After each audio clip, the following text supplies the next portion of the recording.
ಇವಾಗ ಕರ್ನಾಟಕದಲ್ಲಿ ನಡೀತಾ ಇರತಕ್ಕಂಥ ಈ ಮತದಾರರ ಪರಿಷ್ಕರಣೆ ಏನಿದೆ ಇದರಲ್ಲಿ ಯಾವುದೇ ರೀತಿ ಅರ್ಥ ಇಲ್ಲ.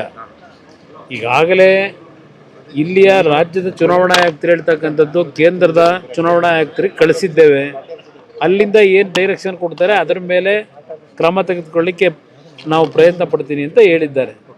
ಒಂದು ಕಡೆ ಈಗ ಆಗಿರತಕ್ಕಂಥ ಪ್ರಕ್ರಿಯೆಯನ್ನು ಸಂಪೂರ್ಣವಾಗಿ ರದ್ದುಗೊಳಿಸಬೇಕು ಅಂತಕ್ಕಂಥದ್ದು ನಮ್ಮ ಒಂದು ಆಗ್ರಹ ಇದೆ. ನಾನು ಸಾಧ್ಯ ಆದರೆ ನಾಡಿದ್ದು ಡೆಲ್ಲಿಗೆ ಹೋಗ್ತೀನಿ.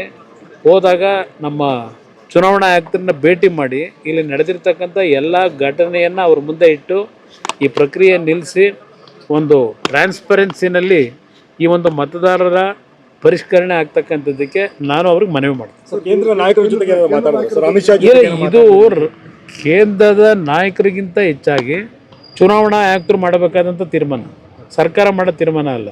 ಅದರಿಂದ ಚುನಾವಣಾ ಆಯುಕ್ತರಿಗೆ ಚರ್ಚೆ ಮಾಡ್ತೀನಿ. ರಿಯಾಕ್ಷನ್ ಇಲ್ಲವಲ್ಲ, ಆ ಕಾಂಗ್ರೆಸ್ ಅಧ್ಯಕ್ಷರು ಎಲ್ಲೋದ್ರ ಗೊತ್ತಿಲ್ಲ, ದಿನ ಕಾಮೆಂಟ್ಸ್ ಮಾಡೋರು, ಗೃಹ ಸಚಿವರು ದಿನ ಕಾಮೆಂಟ್ಸ್ ಮಾಡೋರು ಎಲ್ಲದಕ್ಕೂ. ಇದಕ್ಕೇನು ಹೇಳ್ತಾರೆ?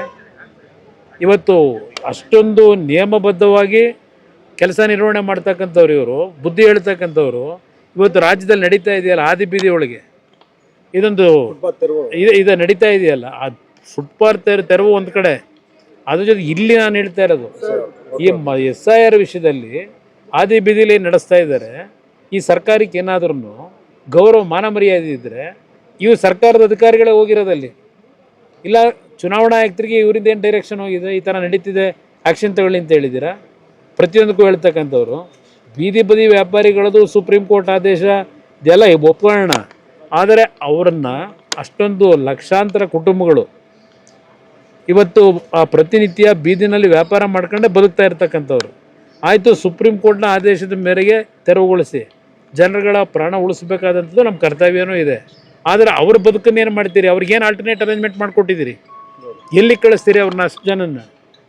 ಇದು ಇರ್ತಕ್ಕಂಥದ್ದು. ಅದರಿಂದ ಸರ್ಕಾರ ಕಾನೂನಿನ ಬಗ್ಗೆ ಚರ್ಚೆ ಮಾಡೋರು ಬದುಕಿನ ಬಗ್ಗೆ ಇವತ್ತು ಏನು ಜೀವನ ಮಾಡಬೇಕಾದಂಥವ್ರಿಗೆ ಅವ್ರಿಗೆ ಆಲ್ಟರ್ನೇಟ್ ಅರೇಂಜ್ಮೆಂಟ್ ಮಾಡಿಕೊಡ್ಬೇಕಲ್ಲ, ಅದರ ಬಗ್ಗೆ ಇವತ್ತಿನವ್ರಿಗೆ ಏನು ಚರ್ಚೆ ಇಲ್ಲ.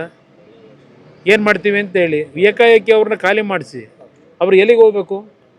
ಅದಕ್ಕೆ ಪರಿಹಾರ ಕೊಡಬೇಕು ಅನ್ನೋದು ನಾನು ಒಂದು ಸರ್ಕಾರಕ್ಕೆ ಸಲಹೆ ಕೊಡೋದು. ಏನಾಗಿದೆ? ಏನು ಯಾವ ಸಾಧನೆ ಆಗಿದೆ? ಸಾಧನೆ ಏನು ಮಾಡವ್ರೆ?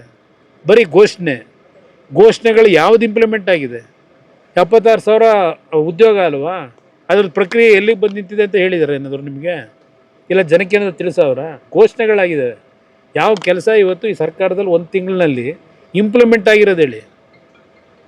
ಭಾರತ್ ಜೋಡೋ ಅದೆಂಥದ್ದು ಅವ್ರ ಕಾರ್ಯಕರ್ತರಿಗೆ 10 ಲಕ್ಷ ಕೊಡ್ತಾರಂತೆ ಒಂದು ಪಂಚಾಯತಿಗೆ. ಘೋಷಣೆ ಆಗಿದೆ. ಸರ್ಕಾರದಲ್ಲಿ ದುಡ್ಡಿಲ್ಲದೆ ಸರ್ಕಾರದವರು ಜನಗಳ ಜನಗಳ ಜೋಬು ಕೈಯಾಗಿ ಪಿಕ್ ಪ್ಯಾಕೆಟ್ ಮಾಡೋದು ಹೆಂಗೆ ಅಂತ ಪ್ರತಿಯೊಂದರಲ್ಲೂ ಯೋಚನೆ ಮಾಡ್ಕೊಂಡು ಕೂತಿರೋರು ಇವರು ಇದೆಲ್ಲ ಕಾರ್ಯಕ್ರಮ ಅನುಷ್ಠಾನಕ್ಕೆ ತರ್ತಾರ? ದೊಡ್ಡ ದೊಡ್ಡ ಕಾರ್ಯಕ್ರಮಗಳು ಏನಾದರೂ ಇದ್ದರೆ, ದುಡ್ಡು ಹೊಡೆಯೋ ಕಾರ್ಯಕ್ರಮ ಇದ್ದರೆ ಅವಕ್ಕೆ ಫೌಂಡೇಶನ್ ಹಾಕೊಂಡು ಹೊರಟವ್ರೆ ಅಷ್ಟೇ.